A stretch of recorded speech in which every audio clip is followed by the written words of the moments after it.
தாய்ப்பாலில் starter, main course மற்றும் டெசர்ட்டும் இருக்கிறது என்றால் நீங்கள் சிரிப்பீர்கள் அல்லவா?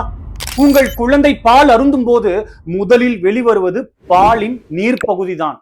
பாலுடைய கொழுப்பு மற்றும் புரதங்கள் மார்பகத்தின் குழாய்களிலேயே அடைப்பட்டிருக்கும். எனவே ஃபோர் மில்க் என்ற இந்த பாலில் இருப்பது நீர்ச்சத்து மற்றும் கனிமங்களே. இது பசியில் இருக்கும் குழந்தையின் தாகத்தை தணித்து அழும் குழந்தையினை உடனடியாக சாந்தப்படுத்த உதவும். இவ்வாறு ஸ்டார்டர் முடிந்துவிட்டது. பின்பு இப்பால் தீர்ந்து போனவுடன் குழாய்களில் அடைப்பட்டிருந்த அடுத்த பகுதி வெளிவர ஆரம்பிக்கும்.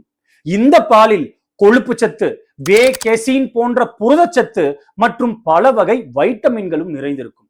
இது குழந்தைக்கு முக்கிய உணவாய் விளங்கும். இவ்வாறு மெயின் மீல்ஸும் முடிந்துவிட்டது. அடுத்ததாக அடிப்பகுதியில் தங்கி இருக்கும் கெட்டிப்பால் வெளிவர ஆரம்பிக்கும்.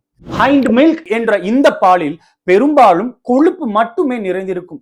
இவற்றினை குழந்தை ருசித்தும் புசித்தும் தனது முழு திருப்தியினை அடைந்து கொள்ளும். கிட்டத்தட்ட ஒரு ஐஸ்கிரீம் சாப்பிடுவது போல என எண்ணிக்கொள்ளுங்களேன். இவ்வாறு டெசர்ட் முடிந்துவிட்டது. தாய்க்குளங்களே, இதனால் தான் நீங்கள் எப்பொழுதும் குழந்தையை ஒரு புறம் முழுமையாக அருந்தவிட்ட பின்பே மறுபுறத்திற்கு மாற்ற வேண்டும். உங்களுக்கு புரிந்திருக்கும் என நாம் நம்புகிறோம். நன்றி.